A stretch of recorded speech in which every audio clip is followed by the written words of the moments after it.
महाराष्ट्र राज्य सहकारी संघ आणि या सहकारी संघाच्या संचालक मंडळाच्या कार्यालयाचं उद्घाटन आणि त्या अनुषंगाने महाराष्ट्रातील सहकारी नेत्यांना, सहकारी कार्यकर्त्यांना मार्गदर्शन व्हावं अशा या कार्यक्रमास उपस्थित महाराष्ट्र राज्याचे उच्च व तंत्र शिक्षण मंत्री, आमच्या सर्वांचे नेते, मार्गदर्शक, ज्यांनी सहकार मंत्री म्हणून सुद्धा या राज्याच्या सहकाराचं नेतृत्व केलंय, ते चंद्रकांतदादा पाटील, ज्यांचं या ठिकाणी खऱ्या अर्थानं सहकारी कार्यकर्त्यांना योग्य असं मार्गदर्शन झालं, ते महाराष्ट्र राज्य सहकारी बँकेचे सन्माननीय अध्यक्ष, सहकारातील एक तज्ज्ञ सन्माननीय विद्याधर अनासकर साहेब, राज्य संघाची इमारत ज्या ठिकाणी आहे त्या विधानसभा क्षेत्राचे सन्माननीय आमदार माझे मित्र सुनील कांबळे, राज्याचे सहकार आयुक्त सन्माननीय तावरे साहेब, सहकारातील ज्येष्ठ नेते शिवाजीराव नलावडे साहेब, सन्माननीय कुसाळकर साहेब, संघाचे उपाध्यक्ष बोरुडे अण्णा, सचिव रामदास मोरे, जिल्हा बँकेचे पुण्याचे अध्यक्ष दिगंबर दुर्गाडे सर, सन्माननीय उपाध्यक्ष, मुंबई जिल्हा बँकेचे माझे सहकारी उपाध्यक्ष सिद्धार्थ कांबळे साहेब, व्यासपीठावर उपस्थित संघाचे सर्व सन्माननीय संचालक, सहकार क्षेत्रातील विविध मान्यवर, उपस्थित कार्यकर्ते, बंधू आणि भगिनींनो, खरं म्हणजे दादा आजचा कार्यक्रम हा आपल्या उपस्थितीत संपन्न होतोय. तसं पाहिलं तर संचालक मंडळाचा कक्ष, कार्यालय यासाठी एवढ्या मोठ्या कार्यक्रमाची आवश्यकता नव्हती, परंतु राज्य सहकारी संघाचं नेतृत्व दिल्यानंतर महाराष्ट्रामध्ये सहकार्याची जी अवस्था आहे त्या सहकार चळवळीला ऊर्जितावस्था आणण्याची आवश्यकता आहे आणि मग या निमित्तानं कुठून तरी सुरुवात दादा झाली पाहिजे. आणि सुरुवात होत असताना कोणाच्या उपस्थितीत व्हावी, कोणाला सांगावं असं जेव्हा माझ्या मनात आलं तेव्हा ऐकणारा संवेदनशील नेता, जसं अनासकर साहेब आपण बोललात की ज्याच्याकडे बोलता येतं, सांगता येतं, असं नेतृत्व असेल तर आमचे चंद्रकांत दादा आहेत आणि म्हणून त्यांना मी आवर्जून या ठिकाणी बोलवलं. कारण शेवटी आपल्यातला माणूस असेल तर आपल्या भावना, आपल्या वेदना, आपल्या संवेदना समजत असतात. आणि म्हणून मी राज्य सहकारी संघाची सूत्र हाती घेतल्यानंतर पहिलीच त्या ठिकाणी संचालक मंडळाची सभा झाली. 4 तास सभा झाली दादा. आमच्या जयश्री ताई बोलल्या आम्ही पहिल्या 10-15 मिनिटात आमची संचालक मंडळाची सभा संपायची. ज्या आपण संस्थेत आलेलो आहोत ती संस्था नेमकी काय आहे, त्या संस्थेचा उद्देश काय, त्या संस्थेच्या माध्यमातून नेमकं आपल्याला काय द्यायचं आहे, या सगळ्या गोष्टीचा सारासार विचार करून येणाऱ्या 5 वर्षामध्ये या संघाच्या माध्यमातून राज्यातल्या सहकार चळवळीला ऊर्जितावस्था द्यायची आहे. मग त्यासाठी ॲक्शन प्लॅन काय असावा, त्यासाठी सद्यस्थिती काय आणि आपल्याला काय करायला पाहिजे याची त्या ठिकाणी सांगोपांग चर्चा करून तशा पद्धतीचं दादा आम्ही काम त्या ठिकाणी सुरू केलं. आणि याची सुरुवात करत असताना पहिला सगळ्यात आपल्याला आत्मविश्वास असायला लागतो, जो माझ्या स्वतःमध्ये आहे. मी कुठलंही काम हाती गेल्यानंतर ते यशस्वी करेन हा माझ्याच स्वतःत आत्मविश्वास असतो. आणि मग जर राज्यातल्या सहकार चळवळीला आपल्याला दिशा द्यायची असेल तर माझ्या सहकारी नेत्यांमध्ये, कार्यकर्त्यांमध्ये आत्मविश्वास यायला पाहिजे. तो निर्माण करण्यासाठी दादा आजची ही सभा, आजचा हा कार्यक्रम त्या ठिकाणी आहे. आणि तुम्ही हा आत्मविश्वास देण्यासाठी मी बोलवलेला आहे. हा राज्य सहकारी संघ दादा 100 वर्षाची परंपरा आहे. त्या ठिकाणी महात्मा गांधीजींच्या पदस्पर्शानं सुद्धा पावन झालेला आहे. वसंतदादा असतील, विलासराव असतील, गुलाबराव पाटील असतील, अनेक महनीय नेते यांच्या पदस्पर्शानं, यांच्या मार्गदर्शनानं हा संघ चाललेला आहे. आणि एकेकाळी दादा वैभवाचे दिवस या संघाला होते. मला आठवतंय काही वर्षापूर्वी अशोकराव गजरे साहेब असतील आणि साहेबराव सातकर तेव्हा उपाध्यक्ष होते. मी चळवळीतला मुंबईत नवीनच कार्यकर्ता होतो. आमच्या शिरोडकर हायस्कूलला एक सहकार परिषद झाली होती. फार मोठी परिषद दादा परेलला झाली होती. आणि तेव्हा सहकारातलं वैभव, तिथलं नेतृत्व आणि आज जी मी अवस्था महाराष्ट्रातल्या राज्य सहकारी संघाची बघतोय ती अत्यंत त्या ठिकाणी दयनीय आहे. ही वस्तुस्थिती मला सरकार म्हणून आपल्यासमोर दादा त्या ठिकाणी सांगायची आहे. आज दादा केवढं मोठं नेटवर्क आहे आमच्याकडे. शिक्षण प्रशिक्षणाचं काम आम्ही राज्यभर देऊ शकतो. जवळपास 33 जिल्ह्यांमध्ये आमची जिल्हा सहकारी बोर्ड आहेत. जवळपास 13 विभागीय प्रशिक्षण केंद्र आमची त्या ठिकाणी आहेत. आणि पुण्यासारख्या ठिकाणी ही इमारत, बाजूच्या 2 इमारती या प्रशिक्षणासाठी त्या ठिकाणी उपलब्ध आहेत. परंतु दादा मध्यंतरीच्या काळामध्ये या संघाला शिक्षण निधी मिळत होता, जो शिक्षण निधी सरकारला द्यावा लागत नव्हता. सरकारवर कुठल्याही प्रकारचा आर्थिक ताण नव्हता. सहकारी संस्था त्या ठिकाणी आपल्या नफ्यातना सरकारनं ठरवून दिलेलं काही अंशदान त्या ट्रेनिंग करता त्या ठिकाणी देत होते. आणि त्यावर चांगल्या प्रकारचे पैसे संघाला येत होते. संघ खरं प्रशिक्षण देत होता आणि त्या माध्यमातून राज्यातल्या सहकारी संस्थांना त्या ठिकाणी मार्गदर्शन होत होतं. परंतु दादा त्यावेळेला सहकारी संघाचा शिक्षण निधी बंद झाला. कारण काही नव्हतं. कारण एवढंच होतं की नेहमी मोठ्यांची काळजी घेतली जाते. साखर कारखानदारांना त्यांच्या नफ्यातनं या ठिकाणी शिक्षण निधी द्यायला लागायचा. म्हणून त्या ठिकाणी अख्ख्या राज्यातल्या सहकार संस्थांचा येणारा आमचा शिक्षण निधी बंद करून दिला.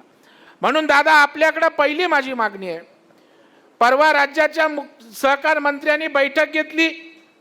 सहकार मंत्र्यांनी त्या ठिकाणी निर्णय केला की त्या ठिकाणी पुन्हा शिक्षण निधी चालू करण्यासंदर्भातला कायदा आणण्याचं मी प्रस्तावित करतो. दादा आपण संसदीय कार्यमंत्री आहात, आपण सहकार विभागाचा जो प्रस्ताव घेऊन येणाऱ्या अधिवेशनामध्ये आम्हाला शिक्षण निधी चालू करावा ही मागणी आपल्याकडे या ठिकाणी करतोय. दादा या ठिकाणी दुसरी मागणी, आज एवढं मोठं आपलं राज्य, एवढा मोठा आपला बजेट, राज्यामध्ये 2.5 लाख सहकारी संस्था दादा आहेत. या 2.5 लाख सहकारी संस्थांना प्रशिक्षण देण्याचं काम ही संस्था करू शकते. आज 200-300चा स्टाफ या ठिकाणी दादा आहे. ट्रेनिंगवर त्या ठिकाणी काही लोक काम करतायत, रिटायर्ड लोक काम करतायत. एवढं मोठं नेटवर्क दादा या ठिकाणी आहे. आज त्या ठिकाणी आमचा जेमतेम पगार भागवण्या इतपत ट्रेनिंगच्या माध्यमातून पैसे येतात. सरकारकडे सुद्धा मागचे आमचे अंशदानाचे पैसे जवळपास 15-16 कोटी त्या ठिकाणी येणं आहे. दादा माझी विनंती आहे आपल्याला, एक 5 कोटीचा जरी निधी बजेटमधनं या ठिकाणी महाराष्ट्र राज्य सहकारी संघाला दिला, यशदापेक्षा चांगलं ट्रेनिंग उभं करण्याची क्षमता आमच्या राज्य संघामध्ये आहे आणि ते मी करून दाखवेन हा विश्वास तुम्हाला या ठिकाणी देतो. मोठ्या संस्थांना, मोठ्या लोकांना कोणी मदत करतो? मोठमोठ्या एअर कंडिशन रूम करायच्या, चांगले रेस्टरूम करायचे, वेगवेगळ्या प्रकारचं अनुदान त्या ठिकाणी मिळतं का नाही? 5 स्टार आपण त्या ठिकाणी शिक्षण देणार. परंतु या ठिकाणी राज्य सहकारी संघ हा छोट्या लोकांना दादा मार्गदर्शन करतो. खेड्यापाड्यातली विविध कार्यकारी संस्था ती यशदात जाऊ शकत नाही, ते मोठ्या 5 स्टार ट्रेनिंग सेंटरमध्ये जाऊ शकत नाही, ते आमच्या जिल्हा बोर्डाकडे येऊ शकते. दादा त्या ठिकाणी खरेदी विक्री संघ आहे, छोटी पतसंस्था आहे, बिगर शेती ग्रामीण पतसंस्था आहे. तिला ट्रेनिंग पाहिजे असेल आमच्या जिल्हा बोर्डाकडे जाऊ शकते, आमच्या विभागीय प्रशिक्षण केंद्रात जाऊ शकते. ज्या म्हणून त्या ठिकाणच्या सहकारी संस्था छोट्या मोठ्या आहेत त्यांना सहज मार्गदर्शन देणारी कुठली संस्था असेल तर तो महाराष्ट्र राज्य सहकारी संघ आहे. आणि दादा खऱ्या अर्थानं जर राज्याला सहकार चळवळीला ऊर्जितावस्था द्यायची असेल तर महाराष्ट्र राज्य सहकारी संघ हा बळकट करण्याची आवश्यकता आहे. आणि दादा ते गाऱ्हाणं मांडण्यासाठी आपल्याला विनंती करायसाठी आम्ही या ठिकाणी बोलवले. आणि आपली कामाची पद्धत मला माहीत आहे. आपण विषय समजून घेऊन त्याचा आवाका समजून घेऊन गरज काय आहे याचं आकलन दादा आपल्याला या ठिकाणी असतं. आणि म्हणून माझी दादा आपल्याला या ठिकाणी विनंती आहे, आम्ही तर आमचे सोर्स उभे करण्याचा प्रयत्न करतोय. या ठिकाणी ही एवढी मोठी वास्तू आहे, ही वास्तू आम्ही दादा BOTच्या माध्यमातून विकसित करतोय. त्यातनं 1.5-2 लाख स्क्वेअर फीटाचं आम्हाला बांधकाम जरी मिळालं तरी सुसज्ज अशा प्रकारच्या ट्रेनिंग व्यवस्था, सभागृह, कॉन्फरन्स हे आम्ही या ठिकाणी करणार आहोत. आणि त्या माध्यमातून राज्यातल्या सहकारी संस्थांना एक आपलं हक्काचं व्यासपीठ ट्रेनिंगचं येणाऱ्या काळामध्ये देण्याचा आमचा दादा त्या ठिकाणी प्रयत्न आहे. आणि याकरता दादा आपल्याला सहकार माहीत आहे, आपण पुण्यात आता सांगली साताऱ्याचं राजकारण आपल्याला माहीत आहे. सहकार मंत्री म्हणून आपण दादा त्या ठिकाणी काही काळ काम केलेलं आहे. आणि त्याच्यामुळे आम्हाला सरकारचा दूत म्हणून तुमच्यापेक्षा दुसरा माणूस त्या ठिकाणी दिसला नाही, म्हणून दादा आज तुम्हाला मी या ठिकाणी बोलवलेलं आहे. आणि मला पूर्ण विश्वास आहे दादांचंही माझ्यावर विशेष प्रेम आहे, माझ्या कामाची त्यांना पद्धत माहीत आहे. आणि त्याच्यामुळे या सहकार चळवळीला जे काही आकार देण्याचं माझं स्वप्न आहे, राज्यातली सहकार चळवळ सशक्त करण्यासाठी ज्या काय माझ्या योजना आहेत त्या येणाऱ्या काळामध्ये सरकारच्या पाठबळानं त्या ठिकाणी राबवण्यासाठी निश्चितपणे दादा गती मिळेल. यासाठी आपल्या आशीर्वादाची गरज आहे. मी राज्याच्या मुख्यमंत्र्यांशी बोललोय, राज्याचे मुख्यमंत्री सुद्धा या कामी आपल्याला मदत करायला त्या ठिकाणी तयार आहेत. जे म्हणून चांगलं आहे त्यासाठी राज्याच्या मुख्यमंत्र्यांनी यापूर्वीही त्या ठिकाणी आपल्याला ताकद दिलेली आहे. मी आज जिल्हा बँकेचा एक अध्यक्ष आहे. जिल्हा बँक काय करू शकते, सहकार चळवळीची ताकद काय असते हे मी मुंबईत दाखवून दिलं. मी ज्याचा उल्लेख आमच्या अनास्कर साहेबांनी केला, मी सेल्फ डेव्हलपमेंट हाऊसिंगचं आणलं. आमचे पटवर्धन साहेब पुण्यात गाडी काय तुमची पुढे अजून जात नाहीये. सेल्फ डेव्हलपमेंट येतोय, PDCCवर पण येतोय. सेल्फ डेव्हलपमेंट आणलं. हाऊसिंग सोसायटीने स्वतःची इमारत स्वतः पुनर्विकसित करावी. आपण बिल्डरकडे का जातो? बिल्डर पैसे लावतो, परमिशन्स मिळवतो, याच्यासाठीच बिल्डरकडे जातो. मग माझ्यासारख्या कार्यकर्त्यांनी विचार केला, जर पैशाची व्यवस्था मी केली आणि जर सरकारनं या ठिकाणी परवानग्या दिल्या तर बिल्डरची काय आवश्यकता आहे? आपण बिल्डरशिवाय पुनर्विकास करू शकतो का? दादा मी हे मॉडेल सक्सेस केलं. मुंबईमध्ये आज 1600 प्रस्ताव आलेत, 46 हाऊसिंग सोसायट्यांना कर्ज दिलं, 21 इमारतीमध्ये लोक राहायला गेली, स्वतः मुख्यमंत्र्यांनी चावी दिली. आणि केवढा बदल दादा, चमत्कार आहे मध्ये. कधी कधी लोकांना वाटतं काय जादू आहे की काय. नंदादीप सोसायटी पार्ल्याची दादा पराग आळवणी यांनी मी चाव्या नेऊन दिल्या, वाटल्या लोकांना घरात जायला. 360 स्क्वेअर फीटामध्ये राहत होते. बिल्डर त्यांना 700 स्क्वेअर फीटाचं घर देणार होते. माझ्याकडे आले, त्यांनी सांगितलं आम्हाला मुंबई बँक पैसे देईल का? आम्ही त्यांना 60 कोटी रुपये दिले. दादा 360 स्क्वेअर फीट मधला माणूस 1400 स्क्वेअर फीट मध्ये राहायला गेला. 1400 म्हणजे 700 स्क्वेअर फीट हे बिल्डरला नफा होणार होता. ज्याचा उल्लेख केला श्वेतांबरा सोसायटी आमची चारकोपची, 350 स्क्वेअर फीटात लोक राहत होती. बिल्डर 750-700 देत होता. 1200-1100 स्क्वेअर फीटात राहायला गेली. मी विचार केला, मी जिल्हा बँकेचा अध्यक्ष, मी अध्यक्ष झालो काय आणि पंतप्रधान झालो काय, माझा आणि माझ्या संस्थेचा उपयोग हा सर्वसामान्यांसाठी झाला नाही तर माझ्या पदाचा काही उपयोग नाही असं मी मानणारा कार्यकर्ता आहे. मी राज्याच्या मुख्यमंत्र्यांना विनंती केली, मुंबईतले 10-12 हजार सोसायट्यांचे चेअरमन सेक्रेटरी गोरेगावच्या नेस्कोला त्या ठिकाणी आणले आणि त्या ठिकाणी दादा 18 वेगवेगळ्या प्रकारच्या मागण्या सवलती राज्याच्या मुख्यमंत्र्यांकडे मी मागितल्या. एकनाथराव शिंदे साहेब सुद्धा होते, त्यापैकी 16 शासन निर्णय केले. हे देवेंद्रजींचं शासन आहे. 16 शासन निर्णय केले आणि आज स्वयं पुनर्विकासाला अनेक प्रकारच्या सवलती आहेत. मी बोलायला गेलो तर 1 तासही त्यावर पुरणार नाही. मुंबईमध्ये आज एक ते अभियान म्हणून उभं राहिलंय. दुर्दैवानं अजून ठाण्यात गती घेत नाही. पुण्यात त्या ठिकाणी पुणे जिल्हा बँक आमच्यासारखीच सक्षम बँक आहे. दुर्गाडे साहेब, माझी आपल्याला या ठिकाणी विनंती राहील की आपण त्या ठिकाणी हा स्वयं पुनर्विकासाचा कन्सेप्ट पुण्यातही मोठ्या प्रमाणावर चालेल. यासाठी थोडं धाडसानं काम करावं लागतं. या ठिकाणी पहिलं मुंबई बँकेमध्ये योजना आणली तेव्हा छोटी लोक कमिटी मेंबर असायची. त्यांनी सांगितलं, साहेब तुम्ही 25-50 कोटी देणार, मी 10,000च्या पगारावर काम करतो.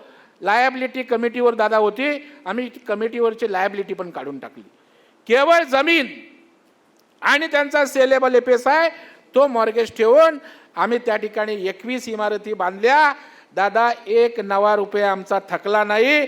100% रिपेमेंट झालं आणि सगळ्या इमारती 2.5 ते 3 वर्षाच्या कालावधीमध्ये पूर्ण झाल्या. एक जिल्हा बँक काय करू शकते? आज अनेक जिल्हा बँक आहेत, राज्य सहकारी बँक त्या ठिकाणी आहे. या सगळ्या संस्थांनी अशा प्रकारे इनोव्हेटिव्ह काम करायचं ठरवलं तर राज्यातल्या सहकार चळवळीला कोणाकडे मदतीचं कटोरं घेऊन पण फिरावं लागणार नाही. त्यासाठी हा सहकार इंटिग्रेटेड झाला पाहिजे. जे अमितभाई शाह यांचं स्वप्न आहे की कोऑपरेटिव्ह अमॉंग्स कोऑपरेटिव्ह, सहकार सहकारातून आणि सहकाराने सहकाराला ताकद द्यावी. हे जरी आपण नीट केलं ना सहकारातल्या कार्यकर्त्यांनी, तरी या ठिकाणी राज्याला बळकटी आणि ताकद देण्याची क्षमता या राज्याच्या सहकार चळवळीत आहे. आणि म्हणून दादा, माझी आपल्याला या ठिकाणी विनंती आहे, आपण पालकत्व आमच्या राज्यातल्या सहकाराचं घ्यावं. या राज्यातल्या सहकार चळवळीच्या माध्यमातून ग्रामीण अर्थव्यवस्थेला ताकद देण्याचं काम आम्ही करू. उपेक्षित, पीडित, दलित समाज जो मागासलेला समाज आहे त्याला ताकद देण्याचं काम सहकार चळवळ करेल, आमच्या संस्था करतील.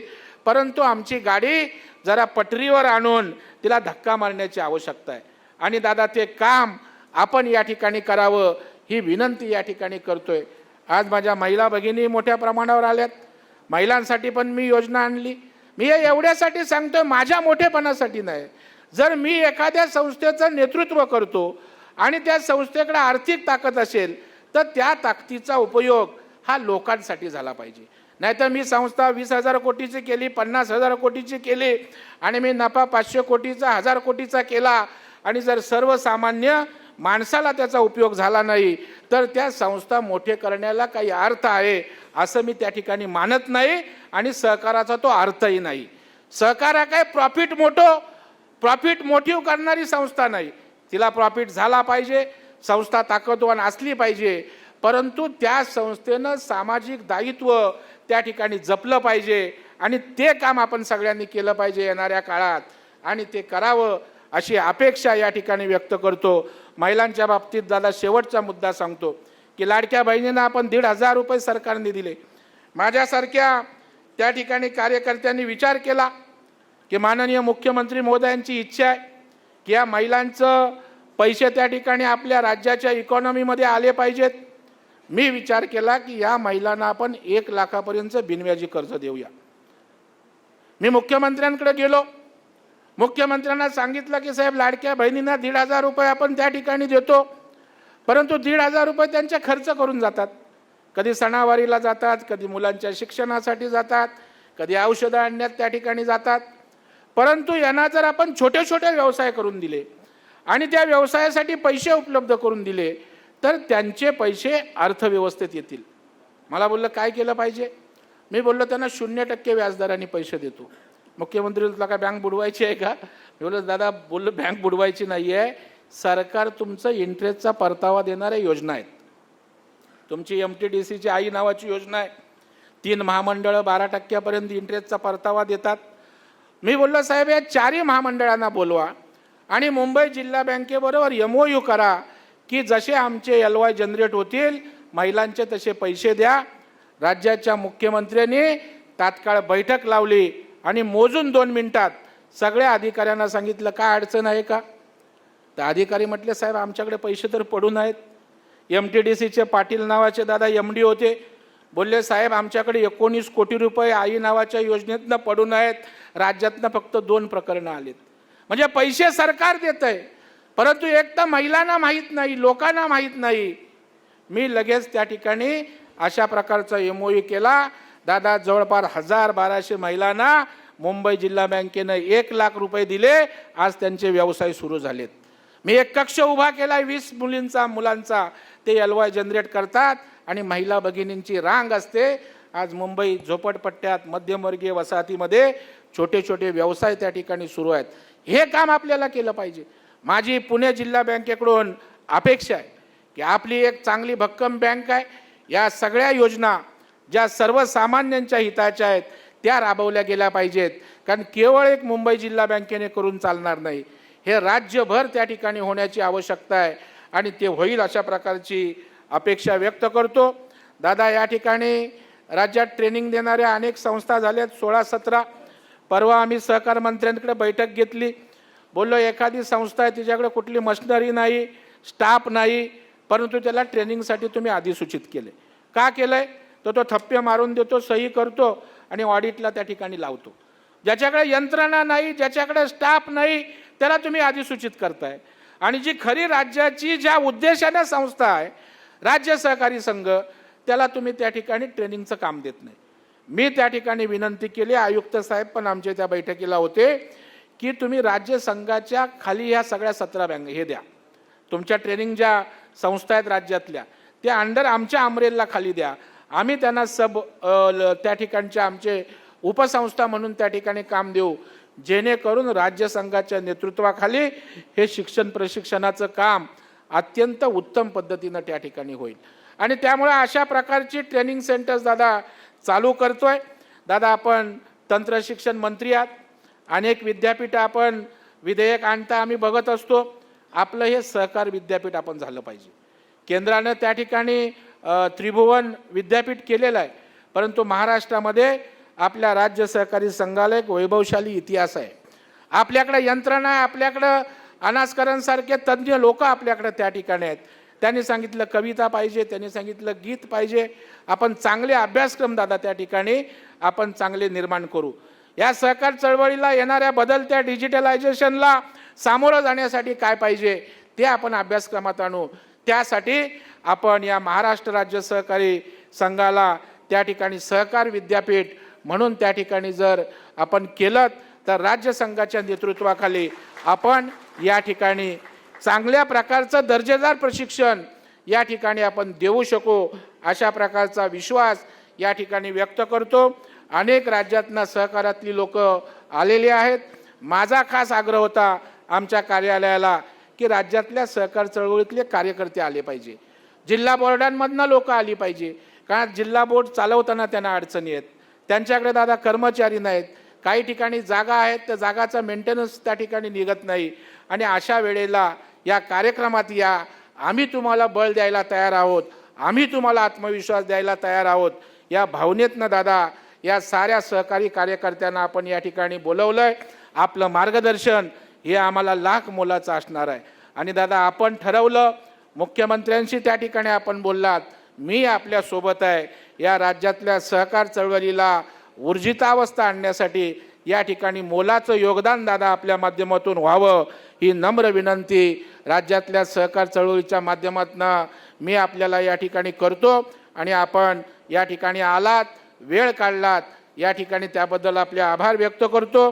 आपण सारेजण मोठ्या संख्येनं उपस्थित राहिलात राज्य संघामध्ये, त्याबद्दल तुमचं स्वागत करतो. आणि कार्यक्रम चांगल्या पद्धतीनं या ठिकाणी यशस्वी करण्यासाठी आपण सगळ्यांनी हातभार लागलात, त्याबद्दल लाख लाख धन्यवाद देतो.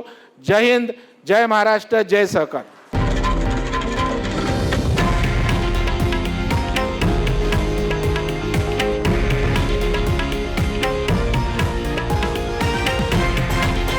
हे आहे देशातील नंबर 1 न्यूज नेटवर्क आणि आपण पाहत आहात TV9 मराठी, एकमेव.